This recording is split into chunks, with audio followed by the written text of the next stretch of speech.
Reto electoral, reconstruir el CNE y rescatar el registro. Vente Venezuela, toma la batuta. Mega despilfarro rojo, sueldos de incertidumbre y mega show en Caracas como premio a los trabajadores. Mapa del abandono, los proyectos del chavismo se solidificaron en cemento de corrupción. Amigos, qué gusto saludarlos este jueves 30 de abril de 2026. Soy Génesis Pérez y en nombre de todo el equipo de Impacto Venezuela, les doy la más cordial bienvenida a nuestra emisión matutina. Comenzamos. Mientras Vente Venezuela activa un plan de 40 semanas para actualizar el registro electoral, el dato de fondo expone una grieta política. Millones de venezolanos dentro y fuera del país quedan fuera del padrón. El cambio del CNE es necesario e inminente, pero las modificaciones estructurales son igual de urgentes. El futuro electoral se pone en juego. Juliana Palmar nos cuenta más. 40 semanas es el tiempo de un plan de organización que ejecuta el partido Vente Venezuela para la actualización del registro electoral, con más de 1.500.000 venezolanos inscritos en 6 semanas y un foco de 6 millones de jóvenes en Venezuela y 4 millones en el exterior, demostrando que el esfuerzo más que técnico es una disputa directa por la base del electorado. Actualización del registro electoral. Para eso, como partido, ya estamos trabajando en un esquema de empadronamiento, donde sobre una base de 31.6 millones estamos permitiendo a empadronadores cargar a venezolanos, tanto en Venezuela como en el exterior. Eso tenemos 6 semanas trabajando, llevamos 1,5 millones de personas. El dirigente opositor Juan Pablo Guanipa advirtió que cualquier proceso electoral pasa necesariamente por acuerdos políticos que permitan la participación efectiva de los distintos sectores de la oposición. Mira, es muy difícil establecer lapso. María Corina ha dicho que para hacer una elección hace falta unas 40 semanas para organizarlas. Eso es lo técnico. Ahora hay que ver el tema político, y el tema político es lograr los acuerdos necesarios entre los distintos actores para que el proceso electoral se dé lo más pronto posible. Así que en ese esfuerzo tenemos que estar todos, resolviendo el tema técnico, resolviendo el tema del CNE, de los presos políticos, del regreso de los exiliados, de la revisión del registro electoral. Eso es fundamental para que todos los venezolanos estén donde estén, puedan votar. Y bueno, resolviendo esos detalles, por ejemplo, la devolución de las tarjetas a los partidos políticos. Para los analistas, el panorama electoral actual atraviesa por varios contratiempos. Algunos desestiman que en 2026 se pueda desarrollar comicios presidenciales y que todo pasa por la renovación de las autoridades del Consejo Nacional Electoral. Una elección que constituye realmente una oportunidad de una transición política democrática en el país supone que se genere un conjunto de garantías. Y eso no es solamente una demanda que hace la oposición democrática venezolana, sino también entiendo que es una preocupación y un objetivo que tiene el gobierno de Estados Unidos, que finalmente tutela al actual régimen venezolano. En ese conjunto de garantías, por supuesto, está lo que tiene que ver con la designación de una nueva directiva del Consejo Nacional Electoral que esté a tono, que cumpla con el mandato constitucional y legal. El debate de fondo va más allá del cronograma, pasa por garantizar un registro electoral robusto y un pluralismo político efectivo. La judicialización de partidos, las barreras para las nuevas organizaciones y las inhabilitaciones administrativas configuran un escenario que aún está lejos de ofrecer condiciones plenas, lo cual es un requisito fundamental para el avance al fin de la transición. Para Impacto Venezuela, Juliana Palmar. Tu voz también es noticia. Abrimos el debate con la pregunta del día de Impacto Venezuela.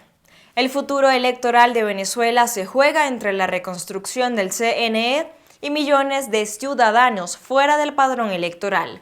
La credibilidad del sistema depende de cambios estructurales que definirán si habrá elecciones reales o una nueva fractura.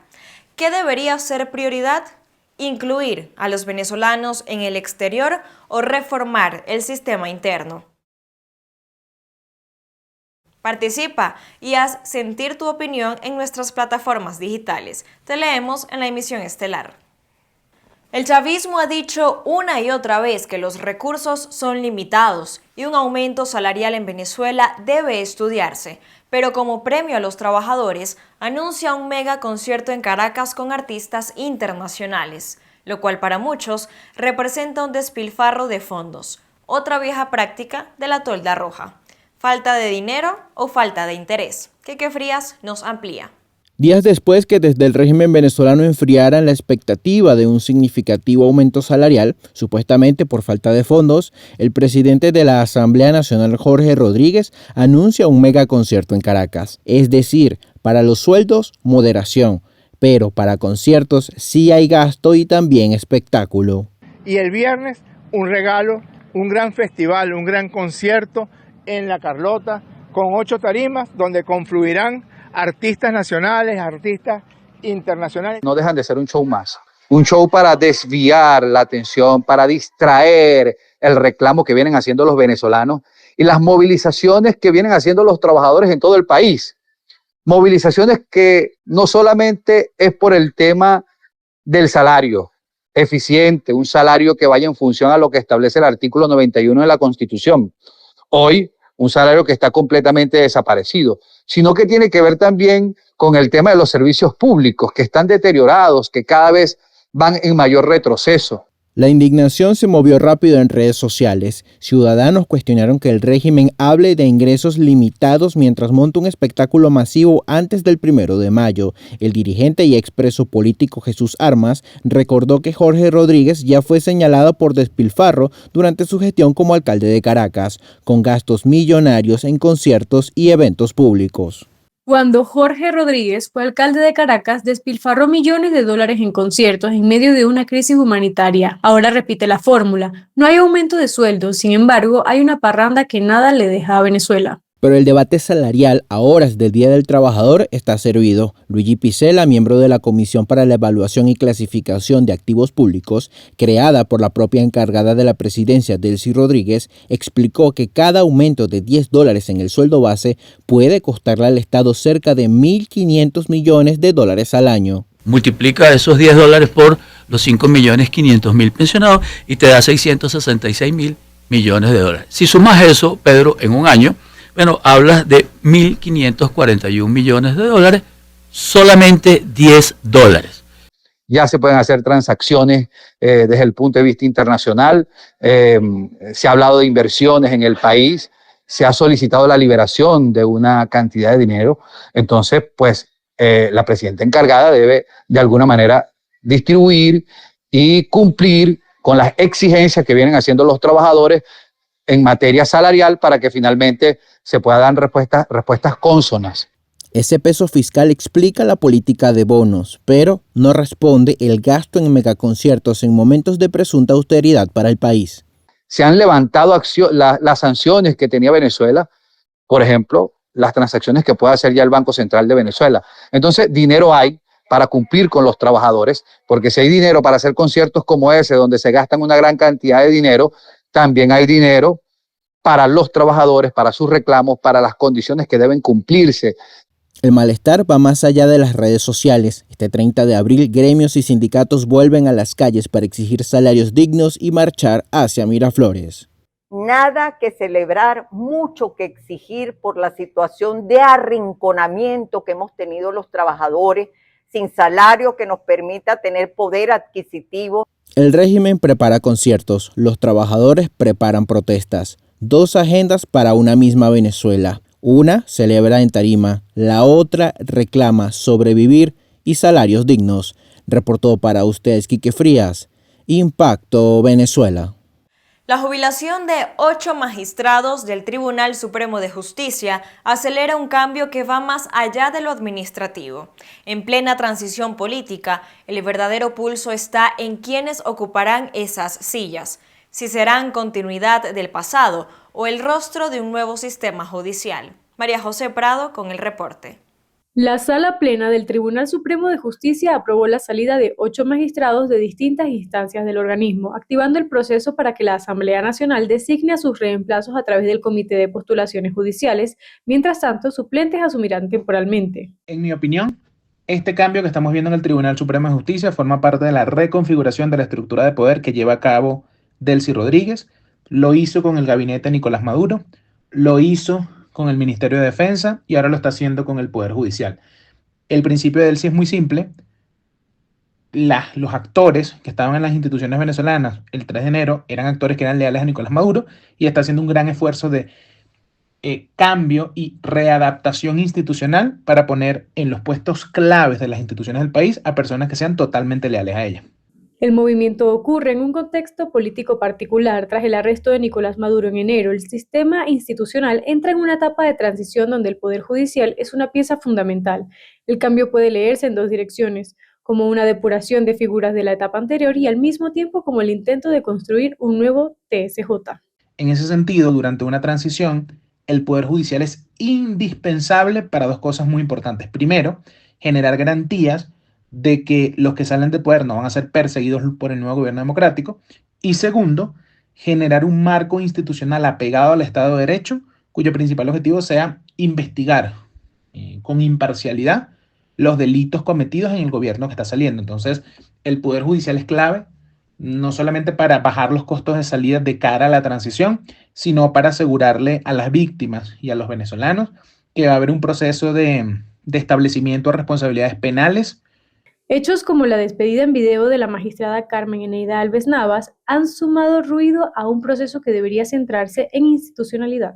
Hoy cierro un capítulo que ha marcado mi vida y mi propósito. Desde el primer día supe que la justicia no vivía solo en los códigos, sino en la capacidad de servir. Hoy, 32 años después, cierro este ciclo con esa misma certeza.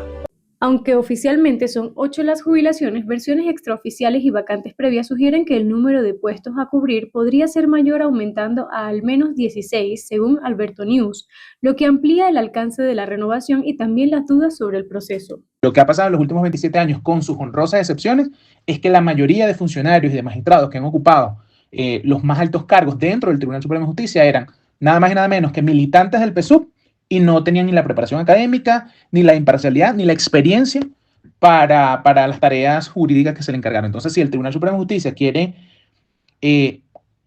dejar claro que no es más de lo mismo y que es un organismo serio para la interpretación de la Constitución y para ser el máximo organismo del Poder Judicial en el país, tiene que nombrar personas con los cargos adecuados, tiene que nombrar personas que cumplan con los criterios de meritocracia para ocupar esos puestos y no simplemente personas que por militar en el PSUV y por ser leales al partido de gobierno, al chavismo, se le da responsabilidades para las cuales no están preparados.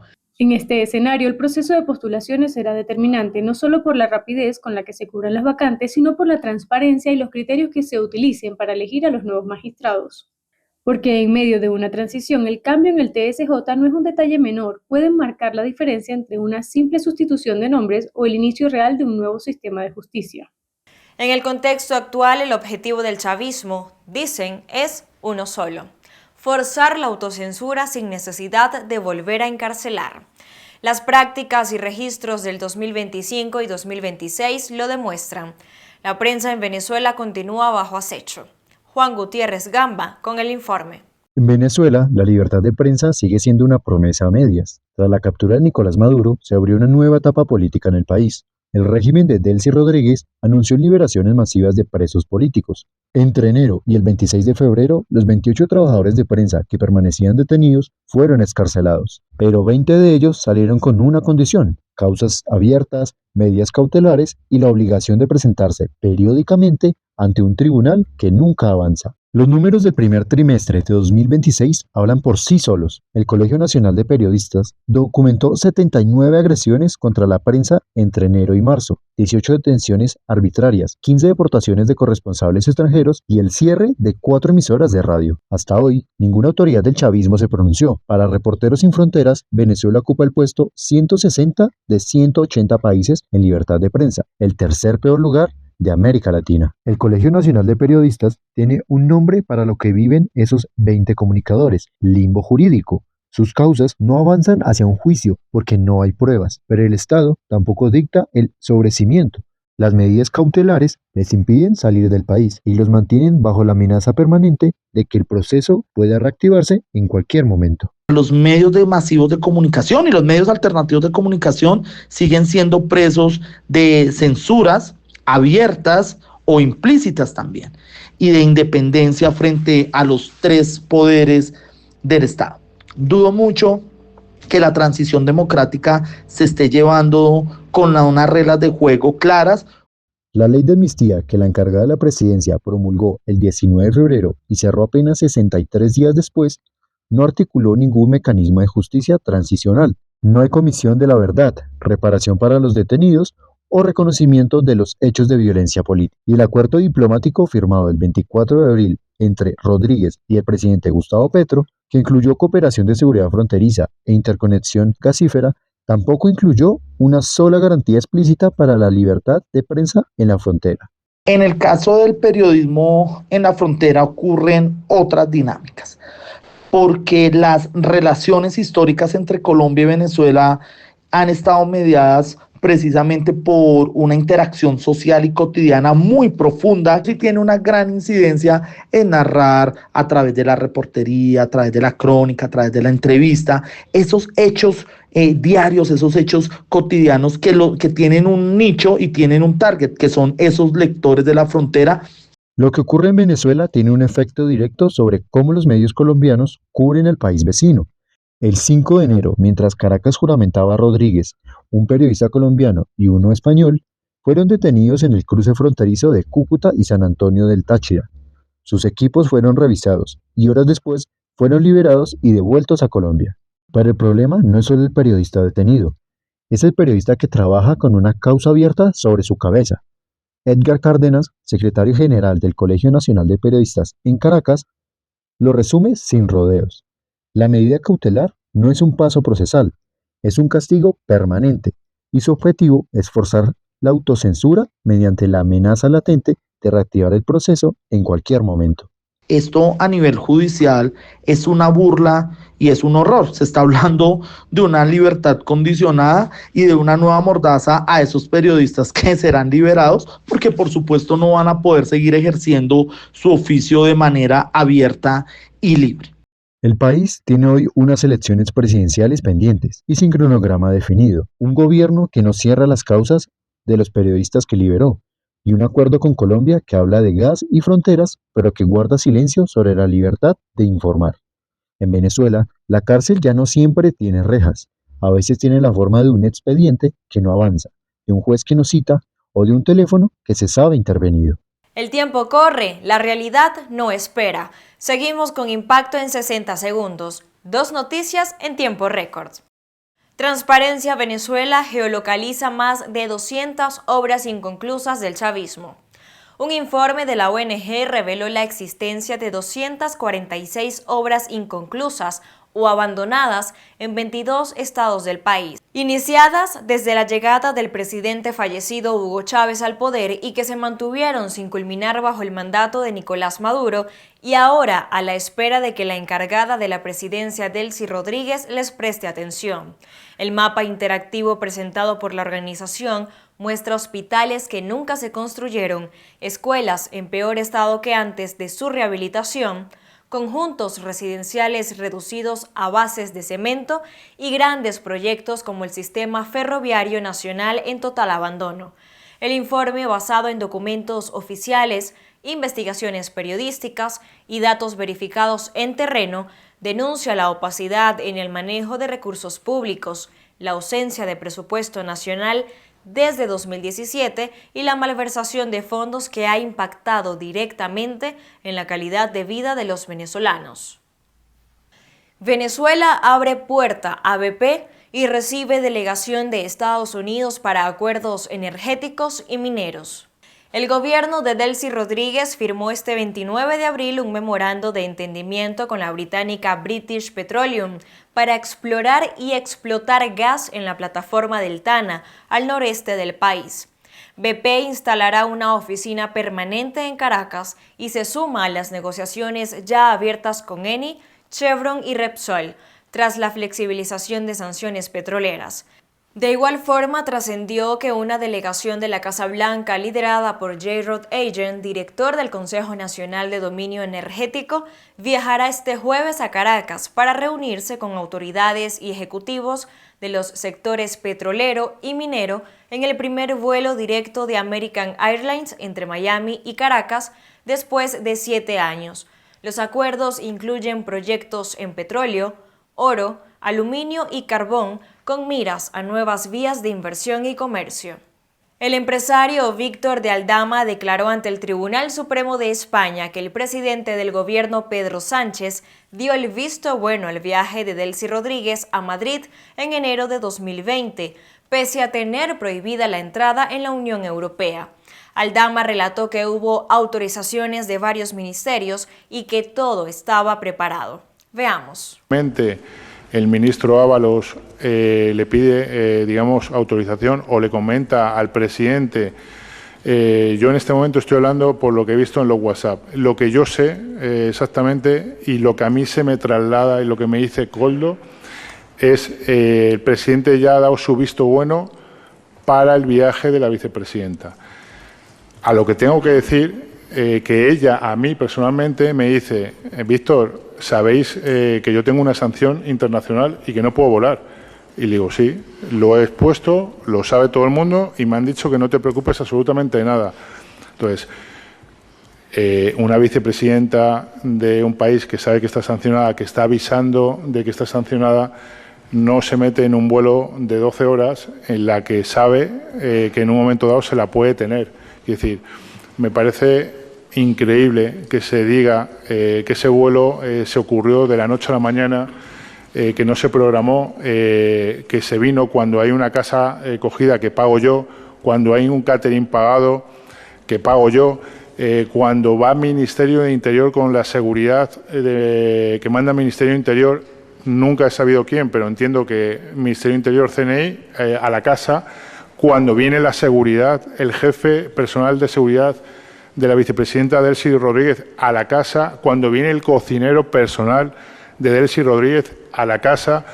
Quiero decir, esto no se monta de un día para otro. Esto había autorizaciones por todos lados, pero no sé qué tipo de errores cometieron. Ese día eso parecía una película de Torrente, sinceramente, porque que se me llame media hora antes y me diga que se dé la vuelta al vuelo, digo que se dé la vuelta, ¿qué vuelo? El de la vicepresidenta no, ese va a aterrizar. Bien. Amigos, y así llegamos al cierre, pero la noticia sigue en desarrollo. Mantente conectado a nuestras redes @ImpactoV y en impactovenezuela.com para actualizaciones de último minuto y análisis profundos de las informaciones. No olvides suscribirte a nuestro canal de YouTube y activar las notificaciones. Soy Génesis Pérez y para mí fue un placer informarles.